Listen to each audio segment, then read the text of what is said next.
Assalomu alaykum hurmatli bizning obunachilar. Men son bilan sizlarga 2 dona mashina qo'yib beryapmiz. Birisi 2021-yilda ishlab chiqarilgan 92 ming yurgan Cobalt'imiz 100% radnoy, shumka, metan, chexol hamma narsasi bor.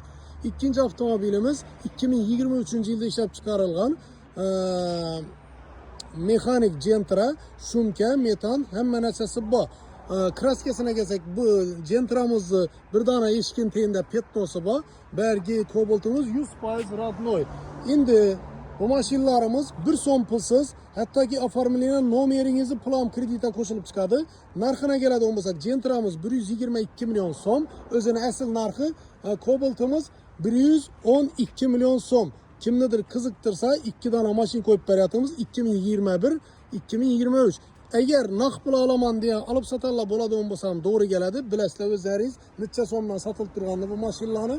Endi maşinlarni boshqa ma'lumotlarini telefonda bilib olsangizlar ham bo'ladi. Atak yine görünüşleri, iş ahvalda. Endi salonini ko'rsatamiz desak, hozir bir yandan açıp salonlari bilan motorlarini ko'rsatamiz.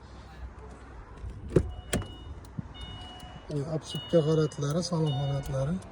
Bu maşinlar doğru egeden gelip turgan, himchiske hiç tavuk görmegen doğru alıp özleringiz mineverasizlar. Kimdedir kızıktırsa yine Gentra'mız mekanik 2023 73 bin kilometre yurt tuttu. Bir son pulsuz kredite çıkardı. Aylıklarını toşlu bilinmeyen 4 milyon bilen 5 milyonun arasında geledi. 5 ile 4 milyon bilen 5 milyon sonun arasında geledi. Bilme lan. Özleriniz bankaya barıp çıkartırıp adlarınıza kredi çıksa gelip alaverseniz de boladı. Bemalol gelip görüveringlar. Ese kimnikidir kızıktırsa şu haftada duradı.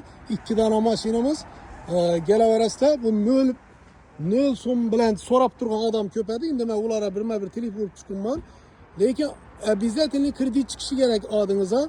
Zaloka 1 milyon son plak keringlar. Bir gün bizlere baylak koyup durup misal üçün aldım dep büyün baylak koyup maşin satıldı dep men oturgandan keyin ertengisi adınıza kredi çıkmayın kalsa örtengenimiz, eğlengenimiz kaladı. Şunun için 1 milyon son plak keringlar. Nölden alacak bolsanızlar ham aman bolunglar.